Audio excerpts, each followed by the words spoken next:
We are starving. We cannot withstand our families' cries for food. We have no food to give them. Our potatoes are rotten. We went to the Board of Works today. We were refused. The Great Irish Famine changes Ireland greatly in the decades that followed. It led to the desolation of the Irish landscape, the change of the Irish landscape. It scatters thousands of people. It leads to the wholesale clearance of whole townlands, and in many cases, the erosion of community life. There's a growing understanding that the famine wasn't just a natural disaster, it was a failure of policy, really, a failure of empathy.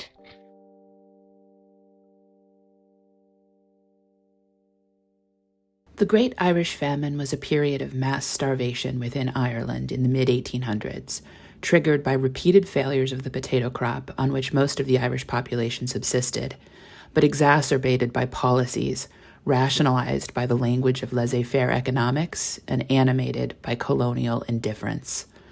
Under British rule in the time of Queen Victoria, Ireland lost a quarter of its population in just 7 years to starvation and emigration, leaving deep scars on Irish society, reshaping its demographic and political landscapes, and changing the world.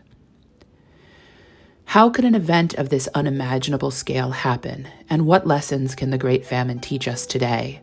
These were the questions that captivated me from the first moment I entered the estate at Strokestown Park in County Roscommon, Ireland, preserved today as the National Famine Museum, which is lovingly cared for by the Irish Heritage Trust.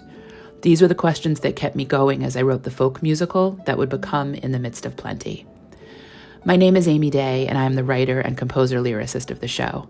This is the first episode of our podcast, and thank you for listening. Like most Americans, my understanding of the Irish famine had always been very limited.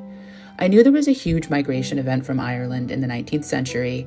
I thought it was a matter of the potato crop failing, and I knew it gave us President Kennedy. For most of my life, I had never heard this time period referred to as anything other than the potato famine, and if you're an American, it was probably the same for you. My own education in the subject began in the summer of 2019, when I set foot on the grounds of Strokestown Park for the first time. I was teaching a summer course in international human rights at the Irish Centre for Human Rights at the University of Galway, and I drove out to Strokestown on a day trip. I had been a part of a number of folk bands around San Diego, where I live, and I love those musical theater pieces that are written by folk musicians like Hadestown or my favorite of all time, Once. I had been searching for some time for the right story to which I would apply myself in writing a full-scale musical. But that is a very big undertaking, especially for someone like myself with a full-time job and 3 school-aged kids and a band, so I was sort of in this place of looking for the right subject to find me, a place of openness, hoping I would see a subject that was big enough and significant enough to allow me to build a story within that world for the years and years that would be required to create something worthwhile. I knew almost instantly that Strokestown would provide all of this and more. Strokestown Park is an historic estate in County Roscommon, Ireland, housed within an 18th century Palladian-style mansion, formerly home to a single family, which controlled it and the surrounding estate for hundreds of years. In the late 1970s, the estate was purchased by Jim Callery, and his story of acquiring the estate and preserving its contents is a story that his daughter Caroline will tell you in beautiful detail in this podcast episode. Strokestown Park is home to an absolute treasure trove of original famine-era documentation, all telling the story of how the landlord and tenants of the estate experienced the famine years. The same way that we save our emails and our tax documents today, people in those days saved their letters, and there were a lot of them coming into and out of Strokestown during the famine because the estate landlord spent much of that time in London, in his townhouse, away from the humanitarian crisis as it unfolded back home. In 1847, at the height of the famine, the landlord at Strokestown was assassinated. As I walked through the old museum and read about the experiences of the people who lived on the land, I came to the end of the exhibit and saw the gun that was thought to have been used in the murder. Surrounding the gun were printed testimonials from all kinds of people, from his social equals who believed he had been one of the famine's most generous philanthropists, to those who thought he was the devil himself. And this just grabbed me, how one story could look so different depending on where in the social spectrum you fell. The drama inherent in this story was so clear. This was a world I could spend a lifetime studying, set against the backdrop of a story that would never cease to be important. There's this saying that when a story is too big, you have to write small, and that's what Strokestown Park does for the writer and for the visitor. The scale of the Great Irish Famine is too big for most of us to really comprehend. How do you wrap your mind around the idea of an island nation of 8 million losing a quarter of its people in less than a decade? But Strokestown preserves that story at the micro level. One estate, one community, one landlord, one ruling family, one assassination, and one place that you can visit today. After my visit to Strokestown and my summer in Ireland, I returned home to California and I got to work. I read as much as I could about the historical period and about the Strokestown story in particular, including a book called Strokestown and the Great Irish Famine by Dr. Ciarán Reilly, who you will also hear from in this podcast. When I first started all my reading and outlining, I emailed him to ask a question about the landlord's daughter, and I was astonished that he responded to me, and even more surprised and delighted that he became so willing to advise and educate me as I worked on writing the show. For at least a year, I kept reading and taking notes and meeting with Ciarán over Zoom. He would literally share his screen and walk me through college-level PowerPoint presentations on aspects of the Great Famine, about which I knew absolutely nothing, but about which I was completely fascinated. It was his book, but also his thoughtful and nuanced scholarly perspective on the events of the Great Hunger that informed my approach to writing in the midst of plenty. People come to the famine story from many different perspectives. As an American, I have been fascinated not just by what happened in that time, but by thinking about how the cultural conversation about those events has changed over time. Just as Americans have struggled to make the right space for conversations about slavery, emancipation, and civil rights, the conversation around the famine has also been marked by suppression, politicization, and over time, narrative reclaiming. But the fact that the famine story is impossibly complicated is what made me want to bring just a sliver of it to the stage. The Strokestown story does not lend itself to cliched categories of good guys and bad guys, heroes and villains, the rich exploiting the poor. Of course, that was all there. You had a landlord in a beautiful home, luxuriating in splendor, while thousands of his tenants starved to death just outside his walls. But there were so many layers to that story, and there was conflict in every direction. That's what makes a story worth preserving for the future, and that's what makes it compelling drama, in my view.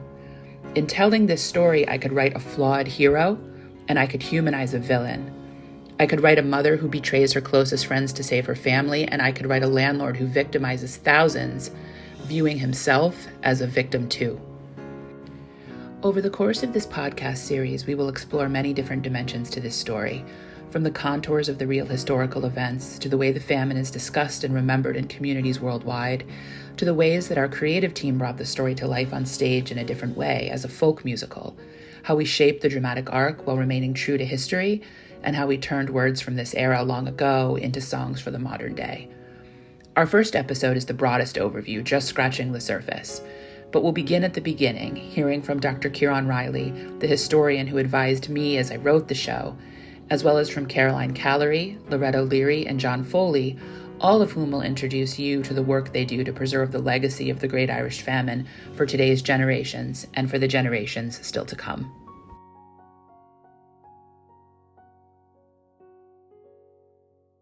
My name is Caroilín Callery, and I am here at Strokestown Park in Strokestown, County Roscommon in the west of Ireland. Strokestown Park is the home to the National Famine Museum and, of course, the trailhead of the National Famine Way. It is also home to the world-renowned Strokestown Park Archive. I have been deeply connected with this site for more than 35 years when my father, Jim Callery, purchased the site, and more deeply in the last 15 years, and you'll learn more about that shortly. I've also served on the board of the Irish Heritage Trust for 10 years. The Irish Heritage Trust, who do such an amazing job on managing and caring for the estate. In 1979, my father had a garage business in Strokestown, which is an estate town. That means that there was an Anglo-Irish family who were the landlords over the entire town and area, and they were called the Pack-and-Mahans.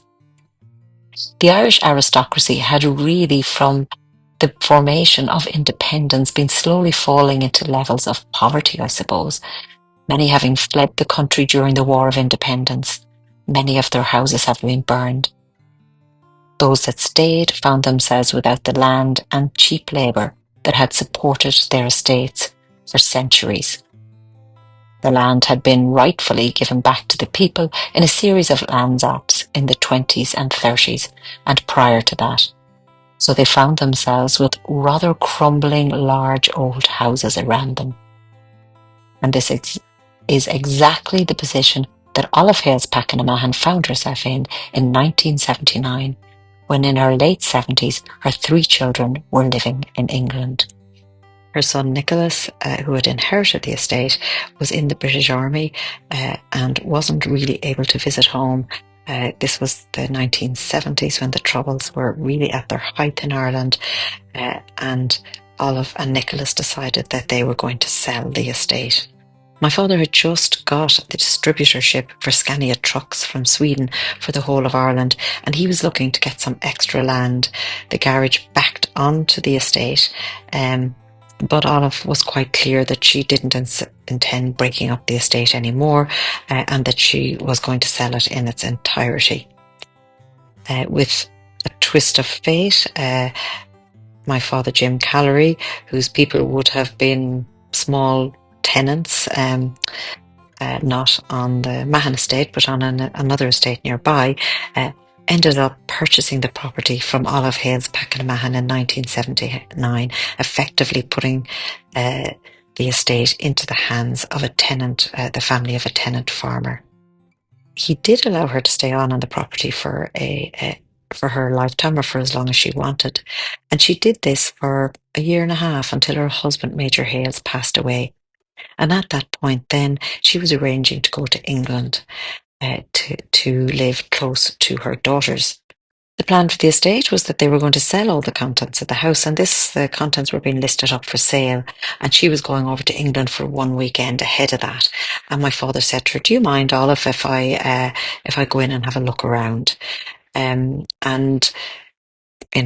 they still had their very strong aristocratic accents. She said, "Of course you can, Mr. Callery, it's your house now." And that was to be a rather fateful weekend for Strokestown Park. Dad's intention had been to keep the land he needed and to sell on the property. He knew if he had let somebody else buy it, that he'd never get his hand on the kind of 10 or 20 acres that he wanted behind the garage. But when he went into the property that weekend, he went into one of the rooms at the back of the house called the smoking room, and there, ceiling to floor, were boxes, some leaks in the ceiling, water running down the sides of the walls, some of the boxes a little wet. But on that fateful day, one of the first documents he put his hands on is now the famous Clonahee petition. And that was a famine plea from August 1846. And it said, "We are starving. We cannot withstand our families' cries for food. We have no food to give them. Our potatoes are rotten. We went to the Board of Works today to get work. We were refused. We were sent away. We do not want to do anything contrary to the laws of God or the land unless pressed to by hunger." And hunger was in capital letters. Now, Clonahee is the townland where Jim Callery lives. It's where his family has lived for hundreds of years. The names, the McGraths, the Caulfields, were all familiar to him, the list of family names on this plea. And he put the petition back into the box. I think he knew instantly what he had stumbled on. And he went back to Olive and he said, "If you leave the contents of that, if you leave the archive, I will buy the contents of the house." And so he bought everything in one complete swoop. And it's funny because he was the right person in the right place at the right time. So the finding of those documents and the finding of that archive led directly to the founding of the Famine Museum. And I often ask myself, and I often say, did he find it or did it find him? that has its little fingerprints all over it. At the time, the veil of silence around the famine was beginning to lift.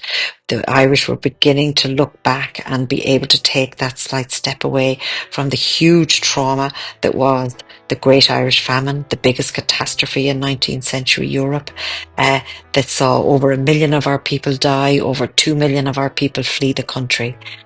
And so in the shadow of the big house, and at the time some people questioned that this was the place for the story of the famine to be told, but we felt that it was that perfect location because it was the juxtaposition of the story that had been left behind in the archive, of the voices of the people that were long dead and gone, people that only had buchans, that were never going to be left behind in the way that a manor house was left behind.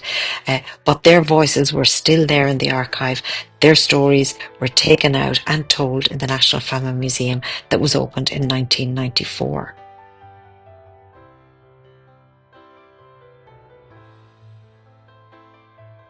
My name is Dr. Ciarán Reilly, Assistant Professor in History at Maynooth University and Assistant Director of the Centre for the Study of Historic Irish Houses and Estates. I'm the author of a number of books on the Great Famine, including Strokestown and the Great Irish Famine, which was published in 2014 and which laid the foundation for the musical In the Midst of Plenty. The Strokestown story, in many ways, I suppose, mirrors what happens across Ireland during this time. You have a landlord who was, in the initial phases of the Great Famine, endeavouring to do his best for his tenants. But when resources became limited, he adopts a different approach. In 1846, having conducted a census of his estate, Major Dennis Mahon found that he had more than 5,000 extra people on his estate, those that weren't paying rent directly. And so, like many other landlords, he simply looked to remove these people from the land, either by eviction or through assisted emigration. Irish landlords responded very differently and at very different times to the famine crisis. We must remember that at the height of the Great Famine, there were about 4,500 big houses or landlord holdings throughout the country.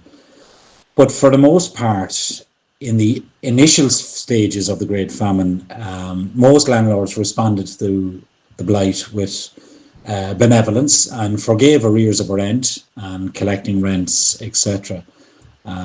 They were also ahead of most of the 2,500 relief committees which were established in the spring of 1846 and which operated out of Dublin Castle. But I suppose, however, as the famine continued and once their own resources became stretched, they adopted a much different approach to the famine. And many engaged in eviction, and as many as 1.5 million people were evicted from their homes during the famine years. There are a number of reasons which led to the Great Irish Famine, including the population explosion. The population of Ireland went from 2 million in 1780 to 8.5 million in 1841.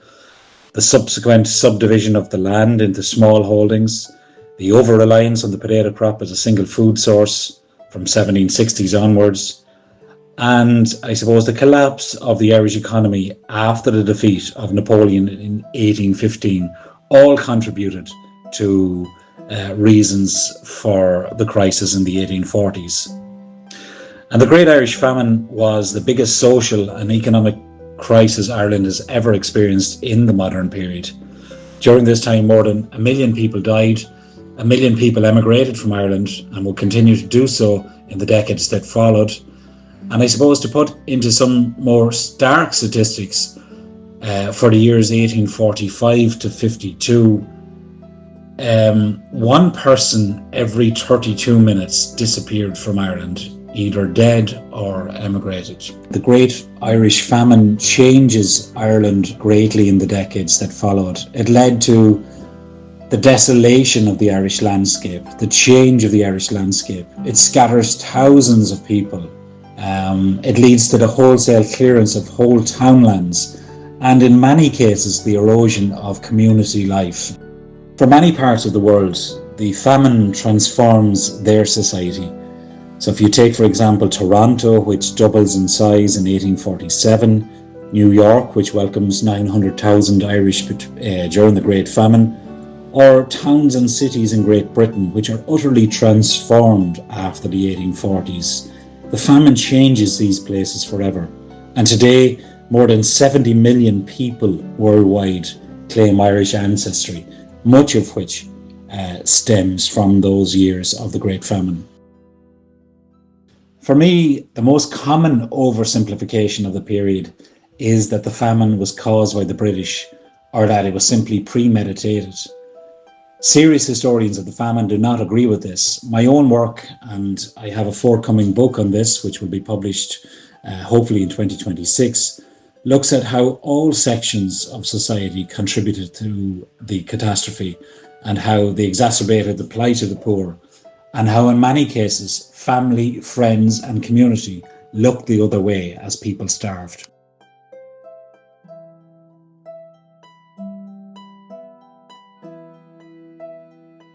My name is Loretto Leary. I am the Secretary for Ireland's Great Hunger Museum of Fairfield. I'm also the co-chair of the Connecticut-Ireland Trade Commission, and I'm an avid Irish famine history buff.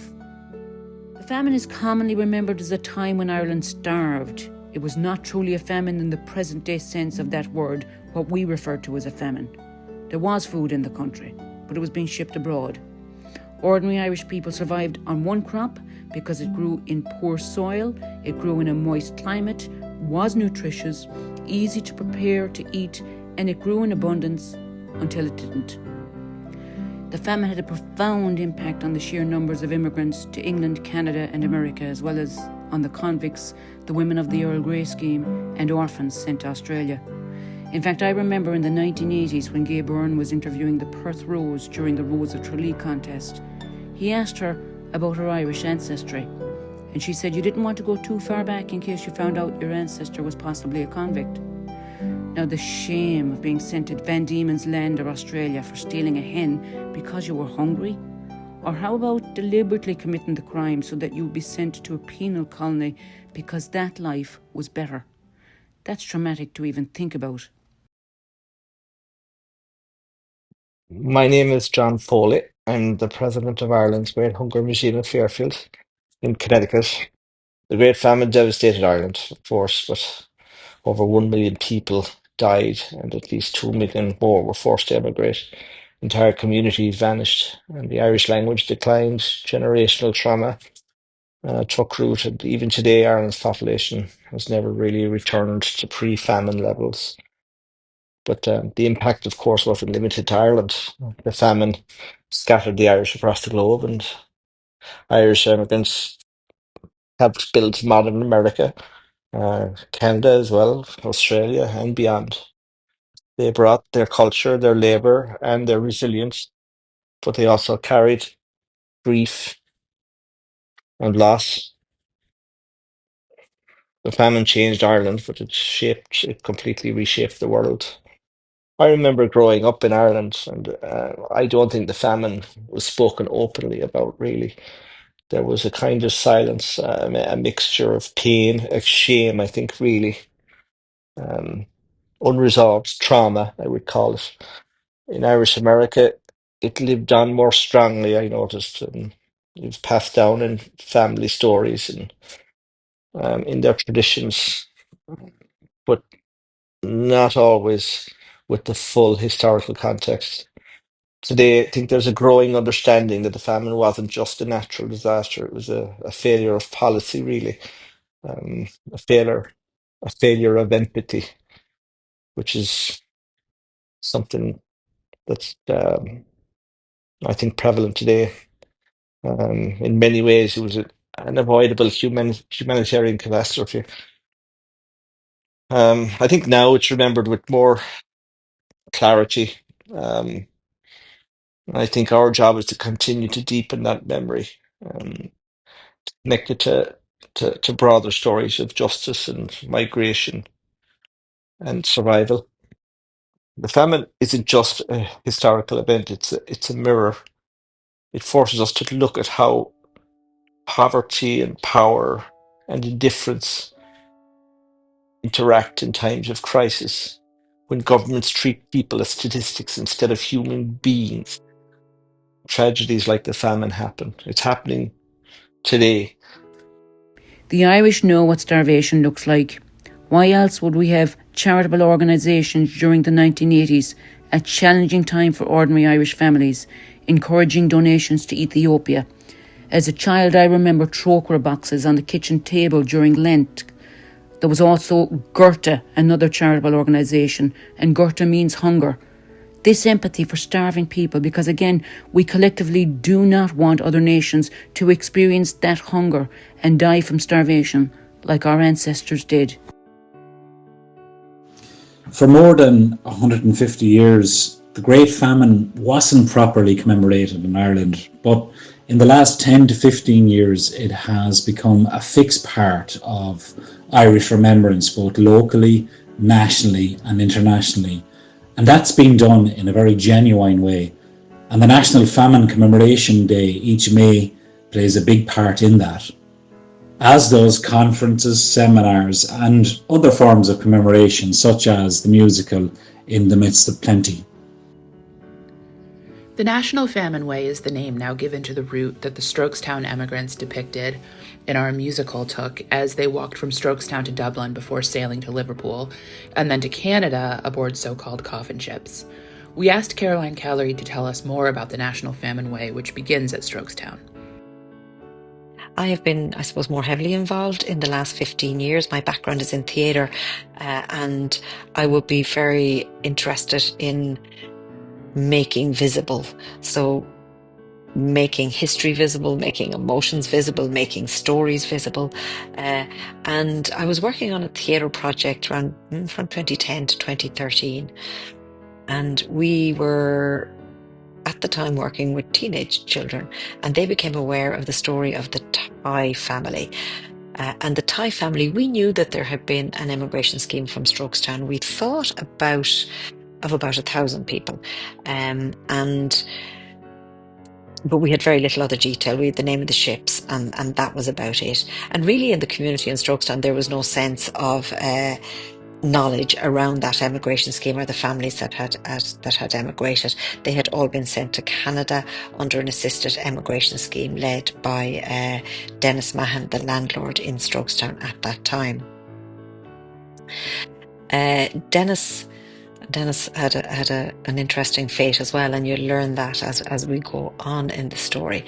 But Dennis inherited the estate in 1845, and in 1846 John Ross Mahan, an estate agent, came to join. The estate was €30,000 in debt, and the only way out, John Ross recommended to him, was the setting up of an immigration scheme. So interestingly, there was very few of these families that we had any knowledge of in the current day. None of them had returned to Strokestown, and there really had been a disconnect between the whole family link over that 160 odd years. But in the year 2000, when Jim Callery was in Quebec, he was made aware by Marianne O'Gallagher of a family called the Thai family. And Marianne said, "You're not going to believe this. I found some of your Strokestown people. Come and meet Leo Thai." Leo Thai was 91 at the time, and he was Daniel Thai's grandson. Daniel Thai was a little 12-year-old boy who in 1847 had walked to Dublin, taken the ship to Canada, and his story is a really moving one. So Daniel's mother, Mary Thai, her husband Bernard had passed away in 1847. She was about to be evicted by Dennis Mahan because she didn't have the money to pay for the rent, and she convinced her brother William Kelly to avail of the assisted emigration scheme Dennis Mahan was offering and to take the ship to Canada. She did this in a desperate attempt to save her family, and in that she succeeded. She succeeded with a very high price, the price of her life, her brother's life, and the lives of 3 of her children. When the Thai family reached Quebec, the only 2 members of the family that survive are little Daniel, who's 12, and little Catherine, who's 10. Both of them are taken into the orphanage in Quebec, and then later on, they're brought by a parish priest to locations outside Quebec where they were fostering children out to Catholic families. When they were passing through the village of Lotbinière, a family, an elderly couple called the Colums, who didn't have any children themselves but had a 157-acre farm, came up to the parish priest on the cart and said, look, we're looking for a little boy to help on the farm. And Daniel, who was 12 and probably well fed from the orphanage then, they chose Daniel. So as Daniel got down off the cart, little Catherine went hysterical, jumped off the cart, clinging onto his leg, being the last person that she knew alive. And the Colums quite humanely said, on va prendre les deux. We will take them both. And they did, and little Daniel and Catherine grew up on that farm. Daniel, when he was 18, inherited the farm. He went on to have 12 children. And so in the year 2000, in Quebec, Jim Callery found himself sitting down across from Leo Tai, who was Daniel's grandson.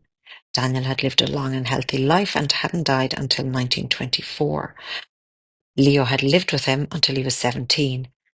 And told the story to Jim about their family and their journey across the sea, as told by Daniel to him. Jim was very moved by this, and the video that was taken at that time was shown to the theatre group that we were working with in 2010 and 2011. And they decided for the 2013 gathering, which was a huge national event in Ireland where every community connected with the diaspora, they decided to invite home Richard Tai, who was Leo's son. Leo had passed away at that stage, Daniel's great-grandson, back to Strokestown to close the circle for that family for the first time in 166 odd years. And that was an amazing event. And coming on from that, I suppose, and the Famine Museum is very popular, we were thinking about their last journey on Irish soil, and this is where I began to get a little bit more involved. In 2014, we had found in the archive the ship lists, and this was the names of all the families listed by town land, head of household, and the number of people that was in that family. Prior to that, we didn't have the names. We just knew there was an emigration scheme. So we have a list of 1,490 names that have resurfaced out of the archive around 2013. And in 2014, we decided to engrave them on a glass wall to rename them, to reclaim their stories, and to give them some little dignity from being wiped out in the estate papers, from being essentially sent on a forced emigration scheme, from 600 odd of them losing their lives en route to Canada, and those that survived to set up new lives in Canada. And it was an honour to be able to give them back some bit of dignity in this renaming. In 2015, some of us decided that we would walk to Dublin in their honour. We discovered that they had walked the trail. They had walked from Strokestown some 20 odd kilometres to Clondra. And in Clondra was the Royal Canal. And the Royal Canal starts in Dublin, finishes in Clondra. It's a direct line of canal that's 145 kilometres. At the time, the pathways hadn't been fully completed, but as we walked, it was to be a once-off walk, just in their memory. But as we did the walk, there was so much interest in the story. Local people, local history groups, people that lived along the canal came out. Various schools came to join us for parts of the walk. The national news came out to record their story. It was even mentioned in the Dáil at the time. All of the Irish American papers picked it up. So after the walk, which was to be a once-off, was completed, Waterways Ireland, who owned the land along the canal, sat us down and said, look, we think this should be turned into a national trail. And so we worked with the various partners along the trail, the Seven Councils, Waterways Ireland, EPIC, the Irish Immigration Museum, and over the following years, we set about setting up what will become an officially accredited trail, the National Irish Famine Way, which walks in the footsteps of Strokestown's missing 1490 famine emigrants and is also symbolic of all Irish famine emigrants. I think future generations need to learn that how food can be used as a weapon, that policy decisions have human costs, that migration is often an act of just desperation, not of a choice. And they can also learn about resilience, how people endured unimaginable suffering, really, and still carried their culture and their language, their music to the new lands. That's the deeper story, really, of what we're trying to tell. In 2021, Quinnipiac University announced it would be closing Ireland's Great Hunger Museum in Hampden. And at the time, I was serving on the board of the Gaelic American Club in Fairfield. And like many of the Irish American community, I was devastated, but also determined, I suppose, not to let the story disappear. I joined a small group of volunteers committed to saving the collection and its mission. So we established the IGHF, which is an independent non-profit, and have worked closely with Quinnipiac ever since to build a new home for the museum in Fairfield, to ensure that the memory of the Great Hunger and the lessons it carried um, continue to work for or continue to reach future generations. At the Ireland's Great Hunger Museum in Fairfield, our mission is to preserve the story of Ireland's Great Hunger by preserving the Great Hunger collection and using the collection to explore the famine's relevance to issues of social justice today. We will be housing the world's largest collection of art related to the famine, the paintings, the sculptures, the prints, and they're created by these wonderful artists that help us feel and see things that history books just can't capture. I think art teaches you through your heart as well as your mind. It helps you ask questions that history books really just don't get to. It gives you an understanding that history books can't give you, that textbooks can't give you. That's how disasters happen when you become disconnected from your history and from the history of the world. And I think the collection can be used to for good in that way to teach the next generation of Americans and the next generation of American leaders. I said earlier about empathy. I think that's the world is losing its empathy, and we have to find ways to restore that. I saw in the midst of plenty in Ireland, and I wept openly so many times during many parts of it. It's one of the most powerful artistic portrayals of the famine I've ever experienced. The folks behind it have done something incredibly rare. They've taken a tragedy and turned it into a work of art that doesn't just tell the story, it makes you feel it. Now, just like the famine, it's undeniably an Irish story. The play must be seen. I think it really, in order for it to be truly appreciated, it has to be seen in places like America and Canada, where the descendants of the famine survivors live. Many of them don't fully know what their ancestors endured.